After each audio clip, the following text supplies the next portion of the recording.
Hello tout le monde, j'espère que vous allez bien, je suis ravie de vous retrouver aujourd'hui dans cette nouvelle vidéo. Ça faisait un petit moment que j'avais pas partagé du contenu inspiration et décoration sur ma chaîne, par manque de temps tout simplement. Donc là je suis contente de pouvoir reprendre ce genre de vidéo un peu plus régulièrement, j'espère que vous aussi.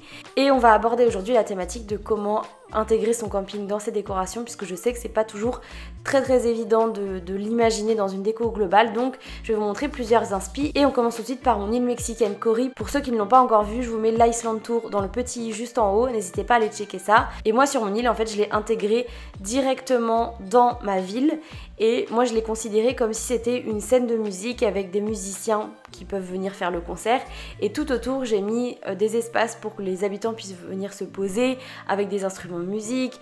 J'ai aussi intégré des guirlandes un peu partout pour avoir un côté beaucoup plus festif, tout comme les canons à confetti derrière. En fait j'ai essayé de penser vraiment cet endroit là comme si il y avait clairement la fête et beaucoup de gens qui viendraient se poser à cet endroit là. Voilà, c'est un peu la vibe que j'ai voulu dégager. Et en plus quand j'ai mis mon code onirique à jour, je n'ai pas mis d'habitants au camping exprès pour garder le bâtiment en tant que tel, puisque si vous ne mettez pas de villageois par exemple dans votre camping grâce à un dé amiibo ou grâce aux cartes amiibo, ben, le camping va rester en tant que tel. Par contre si vous le faites, si vous mettez un habitant au camping, votre camping va se mettre à jour tel quel lors de la visite onirique. Donc ça peut être sympa en fonction de la déco que vous allez vouloir créer et en fonction de l'univers que vous allez avoir envie d'avoir avec votre camping. On passe tout de suite à la deuxième île qui est l'île de Fluffy, c'est l'île de Vanuatu qu'elle a créée déjà il y a je pense un an et demi, je sais plus exactement. Je pense que vous la connaissez parce que sur ACNH, Fluffy est quand même assez connue, elle fait des streams, voilà, elle fait des vidéos sur le jeu, donc je pense que je ne vous apprends rien pour aller découvrir cette personne là, donc n'hésitez pas à aller voir sa chaîne parce qu'elle est vraiment chouette, et ses streams aussi d'ailleurs par la même occasion. En tout cas pour son île tropicale, elle avait créé un espèce de tiki bar, vous le voyez à l'entrée. Voilà, elle a voulu créer cette vibe là avec son camping, et du coup elle a encadré son bâtiment avec les stands carnaval dans des couleurs assez flamboyantes pour aller avec le thème tropical. En plus ça ressort hyper bien avec les buissons. À côté elle a mis des instruments, des petites tables avec des petits poufs, pareil pour pouvoir s'asseoir et profiter de l'espace. En tout cas j'aime trop la vibe qui se dégage de cet espace là, franchement c'est une trop bonne idée. J'aurais pas pensé à l'encadrer comme ça avec des stands carnaval, et quand j'avais vu l'inspiration je me suis dit il faut absolument que je vous la partage parce que je sais que vous êtes beaucoup à faire des îles tropicales, donc je me dis que ça peut vraiment vous aider à vous projeter dans une décoration si jamais vous savez pas comment intégrer votre camping. Et là encore une fois il n'y a pas d'habitants dans son camping, donc du coup il reste tel quel et c'est vraiment chouette. On passe à la troisième inspiration qui est une île semi-abandonnée, c'est ce que j'ai compris dans la description sur son Insta. Et j'adore comment la personne a intégré son camping sur son île, puisqu'en fait elle l'a intégré comme si c'était un espèce de petit camp. Alors j'ai pas envie de dire de survivants parce que je sais pas s'il y a des survivants sur son île, enfin voilà, j'ai peur de me tromper par rapport à son thème, mais en soi elle a créé cet espace là comme si voilà, il y avait des personnes qui étaient venues s'installer en fait leur nouveau lieu de vie à cet endroit là, puisqu'à côté du camping bah, y a le cours d'eau, il y a la mer, donc on peut potentiellement y pêcher des choses. À côté de ça il y a des cartons, je pense que c'est du stock, des ressources que la personne est venue chercher. Il y a un petit feu de camp, il y a un petit barbecue, un fauteuil de camping. Il y a aussi plein de petites cultures qui traînent un peu partout pour pouvoir survivre, on va dire, à tout ce qui se passe, même si encore une fois je me répète, je sais pas si c'est une île où il y a des survivants ou quoi que ce soit, vu que c'est semi-abandonné, je sais pas comment elle a considéré tout ça, mais bref, vous avez compris ce que je suis en train de vous dire, enfin j'espère.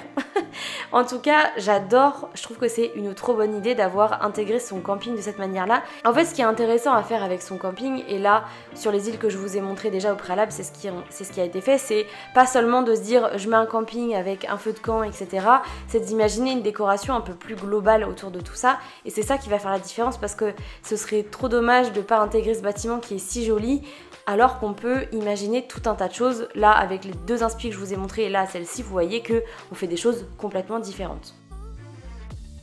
On passe maintenant à la quatrième île que je vous ai montré déjà pour les inspirations runards et pour les inspirations de comment aménager ses habitants. C'est l'île de Tropikitch. Ça me permet de vous montrer plein de petits coins intéressants sans forcément vous faire une visite globale. Donc en fait, elle a intégré son camping tout au fond de son quartier résidentiel. et ça fait vraiment comme si c'était un petit squat. C'est ça que j'adore puisque c'est ultra chargé. Là pour le coup elle a mis un habitant dans son camping et quand elle a mis à jour son île, et ben son habitant est resté au camping, du coup il y a eu la toile de tente et ça je trouve ça hyper intéressant. Donc n'hésitez pas à vous en inspirer si jamais vous voulez avoir la toile de tente telle quelle dans votre camping. Mais j'aime trop parce qu'il y a des petits objets qui traînent par terre, il y a des poubelles, il y a des petits fauteuils, il y a des bidons, du linge qui sèche, un vélo, des pneus, enfin je sais pas, ça fait vraiment cet esprit squat et je trouve ça trop chouette d'avoir intégré le camping dans cette ambiance là. Franchement j'aurais pas trop pensé à faire ça moi personnellement, donc inspirez-vous-en, ça pourra vous donner plein d'idées.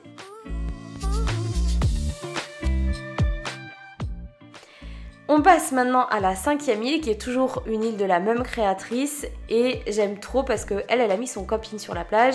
Elle a aussi mis un habitant en camping, donc comme ça le bâtiment est en forme de toile de tente et ça c'est hyper intéressant, je vous l'ai déjà dit. Et ce que j'aime trop c'est qu'elle a vraiment créé un endroit hyper cosy sur tout ce côté de plage avec des guitares, des barbecues. Elle a aussi mis l'objet toile pour enfants, je crois que ça s'appelle comme ça. Des petits bancs partout, des vélos, des coquillages qui traînent par terre. Voilà, il n'y a pas besoin en fait d'en faire des tonnes, c'est juste les petits détails qui vont être partout qui vont vraiment donner cette ambiance si particulière et je trouve que c'est une très très bonne idée de l'avoir intégré directement sur sa plage.